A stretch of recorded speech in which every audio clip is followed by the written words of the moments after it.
Hi, everyone. Judge Andrew Napolitano here for Judging Freedom. Today is Monday, July 29th, 2024. After 2 terrific weeks in Italy, I am home and happy to be back and happy to have Alastair Crooke with us this morning on what is happening in Lebanon. But first, this. You all know that I am a paid spokesperson for Lear Capital, but I'm also a customer, a very satisfied customer. About a year ago, I bought gold, and it's now increased in value 23%. So $100 invested in gold a year ago is now worth $123. If you have $100 in the bank, it still shows $100, but $100 in the bank is now worth 24% less. Inflation has reduced all of your savings, all of your buying power, and mine, by 24%, and gold is largely immune from that. If you want to learn how gold will soon hit $3,200 an ounce, call Lear Capital, 800-511-4620, or go to LearJudgeSnap.com. Get your free gold report. Same experts who predicted the 23% rise that I've enjoyed have predicted this $3,200 an ounce gold. Learn about how to transfer this to an IRA. Protect your savings. 800-511-4620, LearJudgeSnap.com. Tell them the judge sent you. Alastair, welcome here, my friend. Welcome back to the show. There is so much to talk about. I picked two of the most dramatic weeks in modern American history to try and relax in northern Italy, and there's much to discuss. But let's get right to the hot news this morning.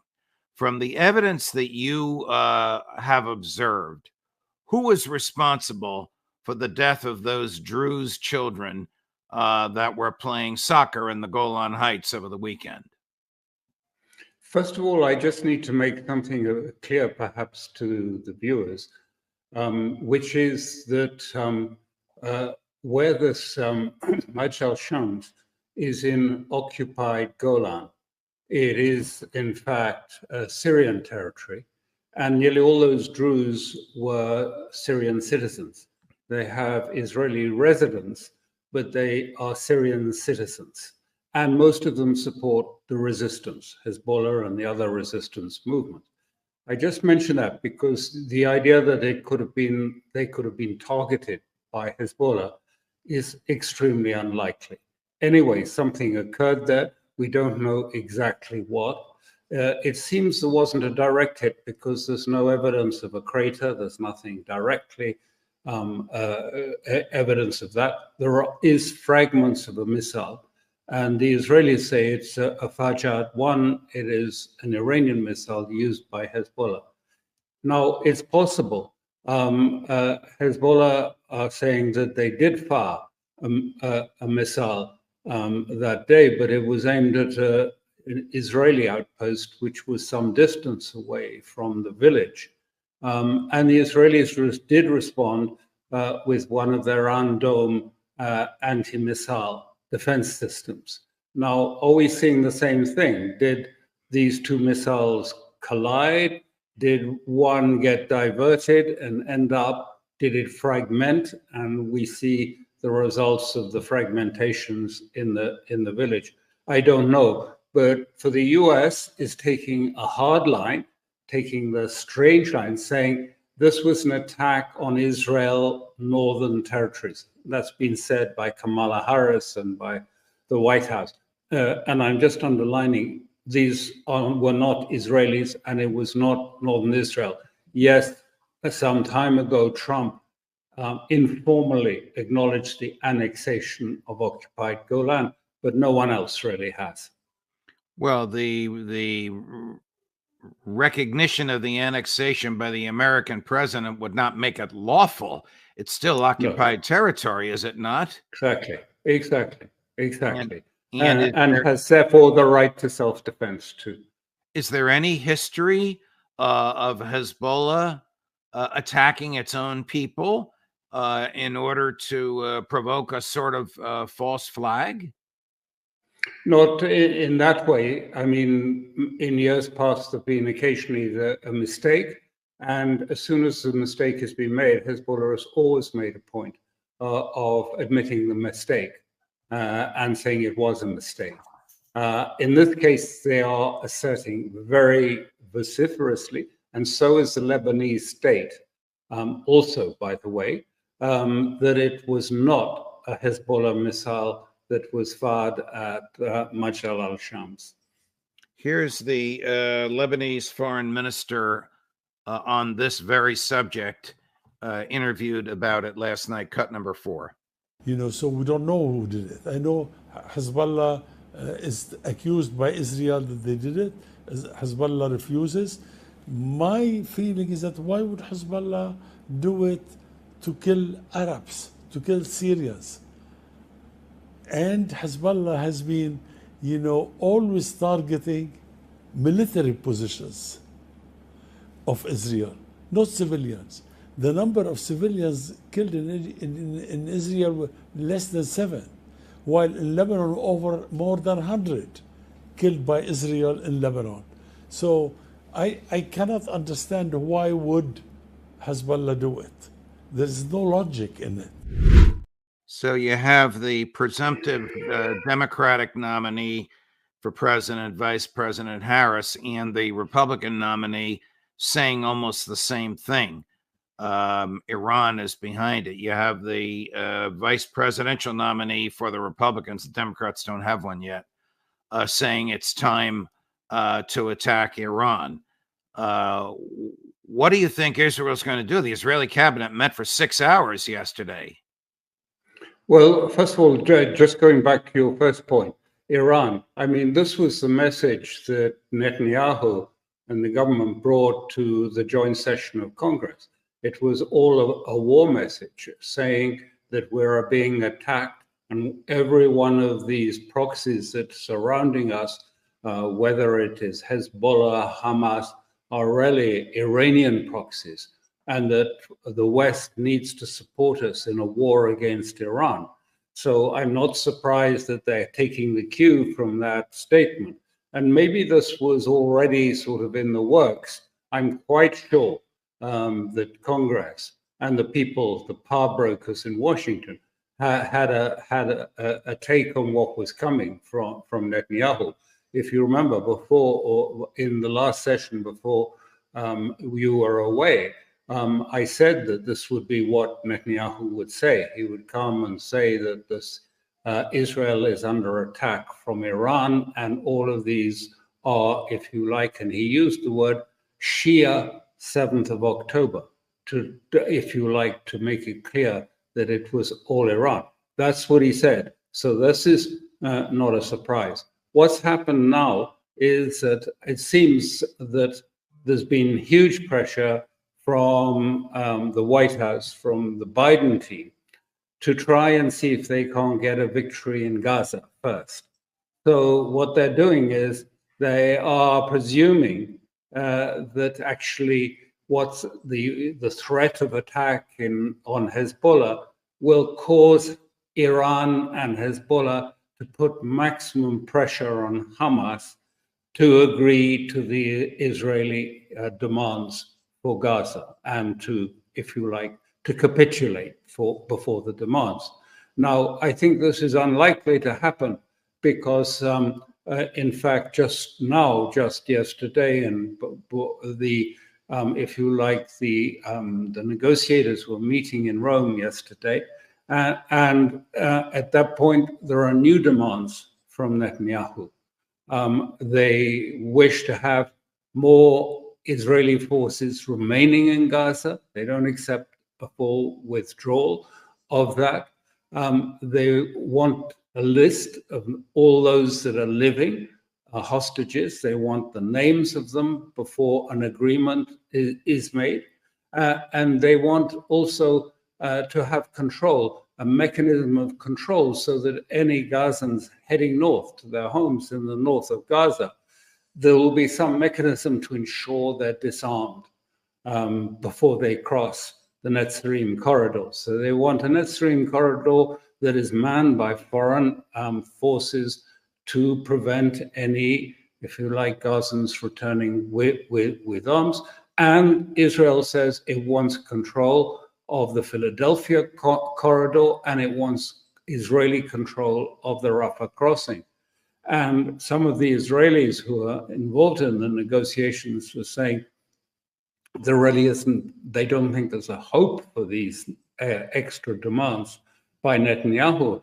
In fact, they were saying they doubted that if the Arab negotiators would even bother to pass them on to Hamas, because it seems so unlikely. So it doesn't look as if the prime minister is actually wanting to take the negotiations forward.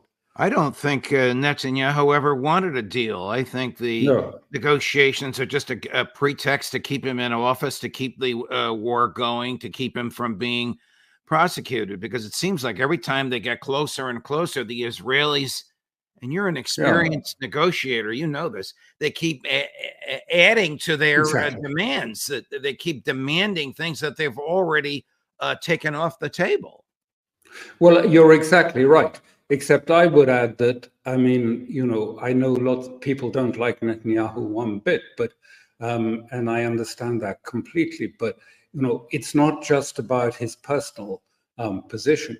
There is a substantive, a pluralistic view that supports his position, that there must be war, that Hezbollah, I saw even if you like, the leader of the opposition calling for Hezbollah to completely be crushed yesterday, that they had to be destroyed, calling on Israel to completely flatten Hezbollah. And that is from the opposition left-wing side. And on the right, it's the same. So, I mean, it's wrong, I think, just to attribute it to his personal ambition. There is more to it than that. There is a strong demand. And what's more, there is support for his suggestion, you know, that this has to be a war against Iran ultimately, and that ultimately, of course, means US support. They cannot do it alone. They tried to give a sort of, if you like, a teaser example of that by their attack on Yemen, on Hodeidah port in Yemen, which was about 1,600 kilometers away from Israel, to show that, you know, Israel is capable of going off and fighting its enemies wherever they are. And now we must be supported, as he told Congress. You've all got to, this is a war that is your war as much as it's Israel's war. Iran must be defeated as well as all these groups, and you have to join with us in that. So, I mean, there is a support for that. Now, what's happening now, just to update you, is really because there's a sort of pressure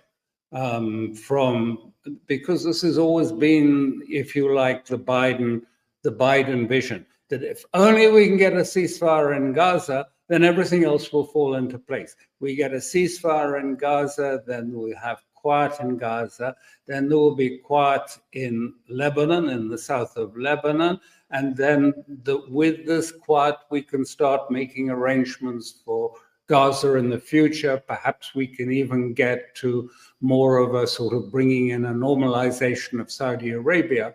And for Biden team, the key has always been to put the maximum pressure on Hamas to try and get a capitulation to the Israeli proposals for Gaza, which include continued warfare in Gaza. Netanyahu's just made that. He actually is asking now in the new proposals for guarantees from international sources that Israel will have the right to go in and continue the war after the first phase and the hostages have been released. Well, no country will guarantee that, with the possible exception of the Biden administration. Exactly. I mean, it's you can see. So they're just waiting for that. And then the question is, how much of an attack will it be? It's clear, they say it at every opportunity, there will be a severe attack on Hezbollah. And it has been agreed, and it has been delegated by the cabinet that met last night to Netanyahu and Gallant, the defense minister. They have discretion to start the attack as they choose.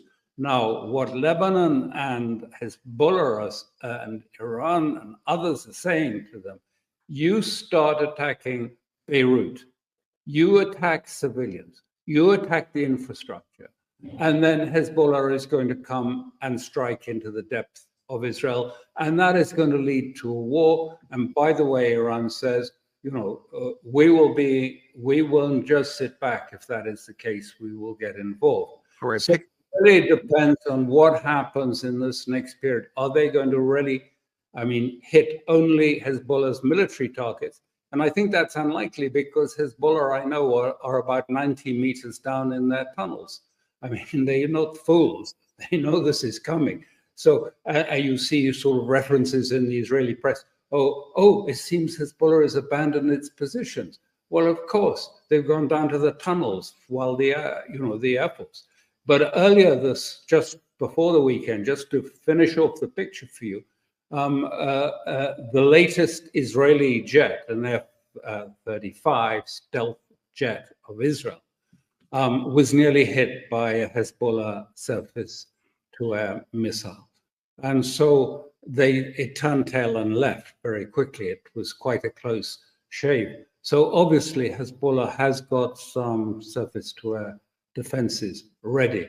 And I think that that was quite frightening for Israel, that it was the F-35, not an F-16, F-35, which was supposed to be stealthy, which was nearly hit by one of their surface defense missiles. All right. You mentioned a few moments ago the calls on the Israeli left for the demolition of Hezbollah, calls which we've heard for a while from the right. So the Israeli public, or at least the political elites in Israel, seem to be united on this.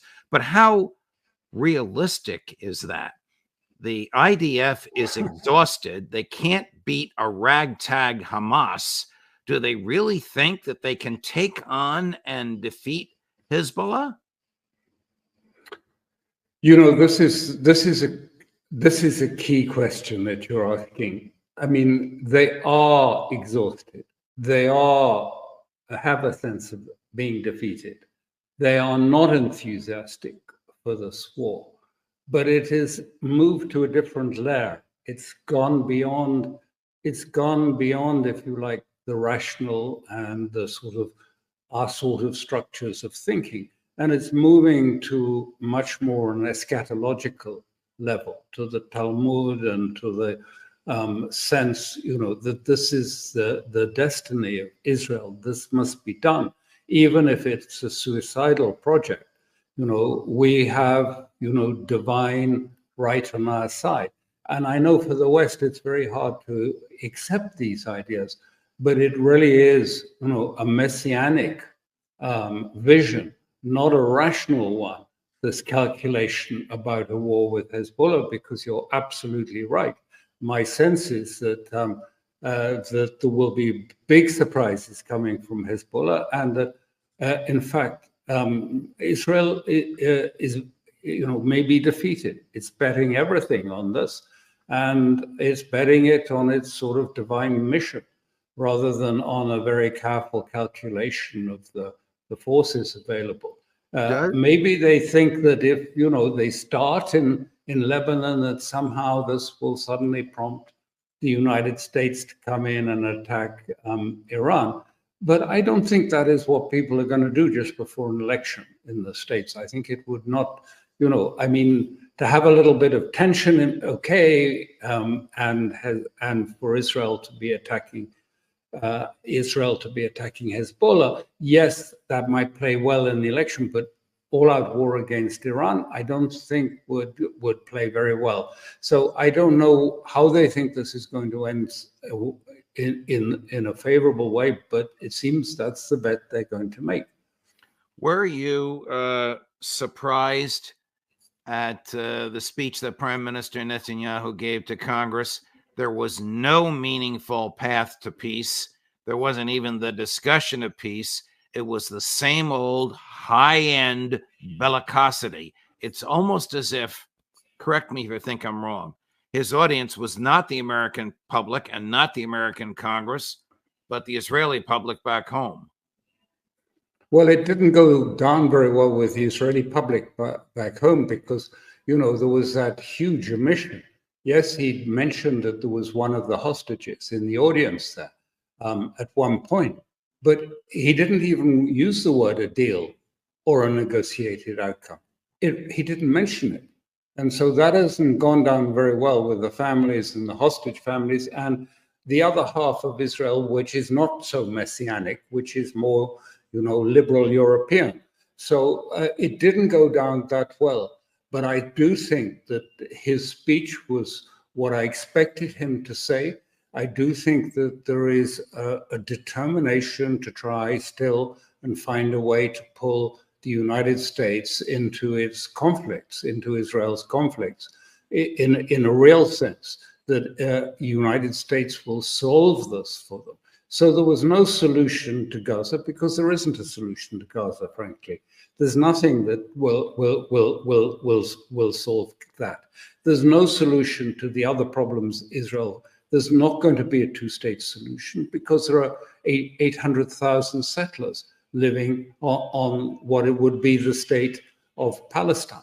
And they're not going to be removed except by force. And what state is willing to use military force to remove 800,000 settlers from the West Bank? I don't think Europe intends that, and I don't think the United States would do that either. For sure, the United States wouldn't do that.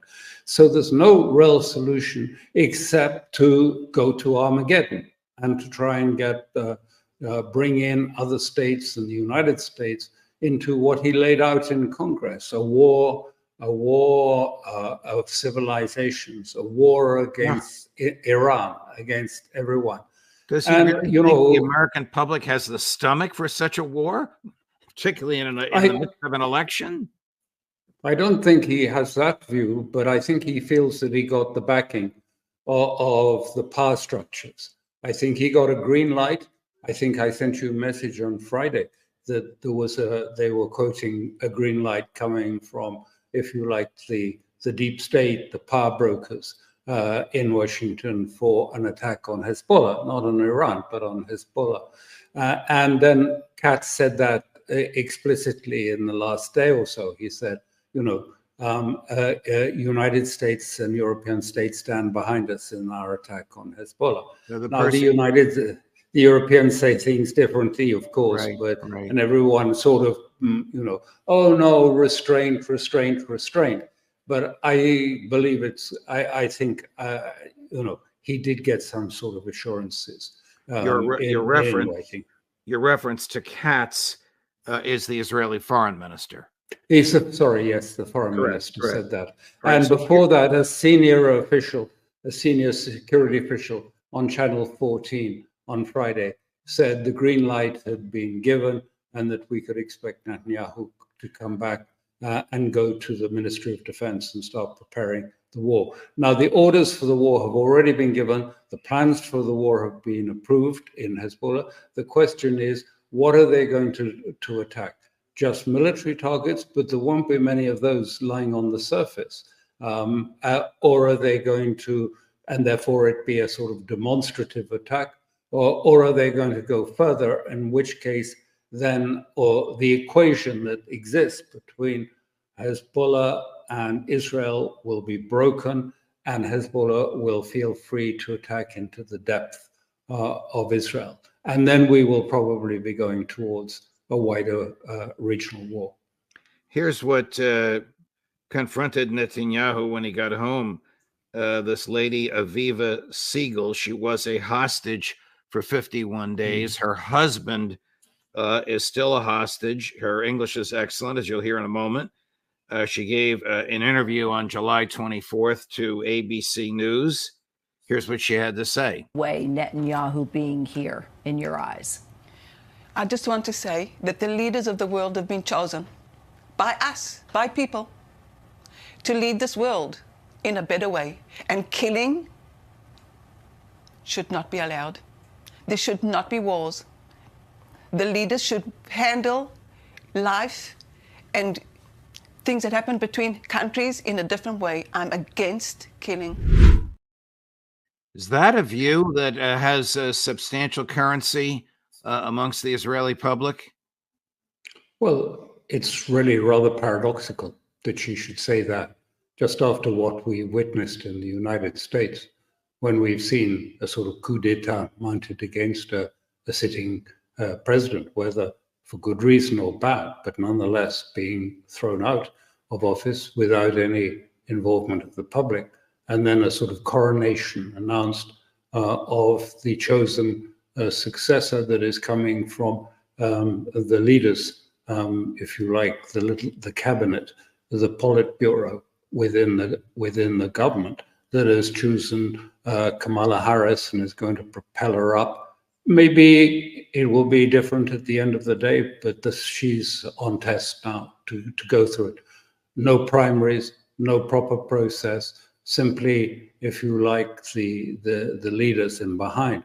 So sadly, I mean, actually, she touches a sore point because, you know, we're almost reaching the stage in democracies in Europe as much as in America, whereby actually the people, the views of the ordinary people are seen to be awkward and unnecessary. And is it better to let the sort of the big money interests and also the people who are professionals in politics manage the whole electoral process, but don't consult the people?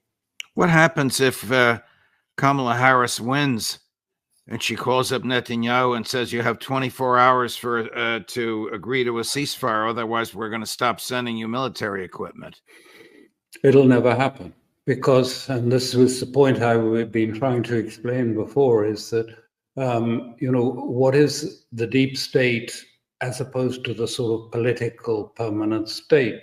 And the deep state is really what I call sort of structures, if you like, load-bearing structures that exist in America and have existed for some time, and they will not allow anyone to touch them.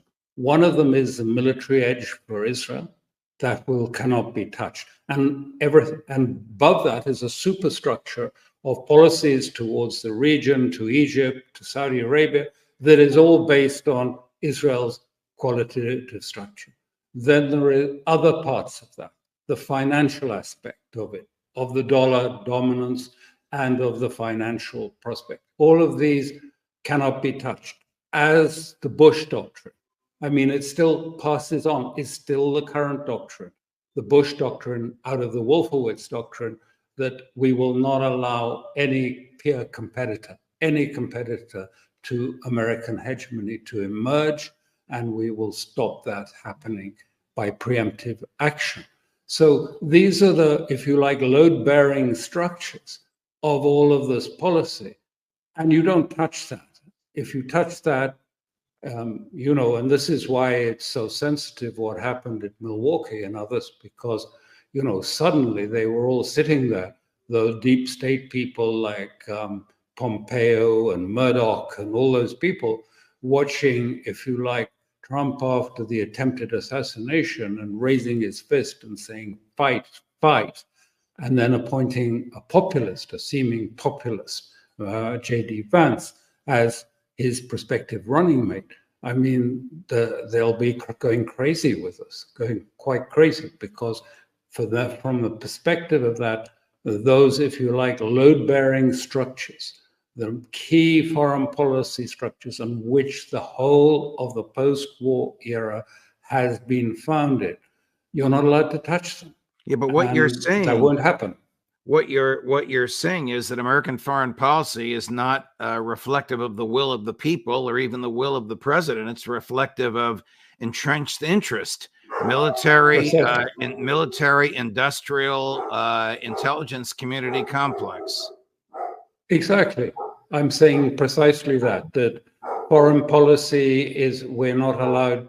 I mean, parts of foreign policy you can play with, but those bedrocks, like Israel and its, if you like, qualitative edge, must be respected. They're not going to let Kamala Harris say something.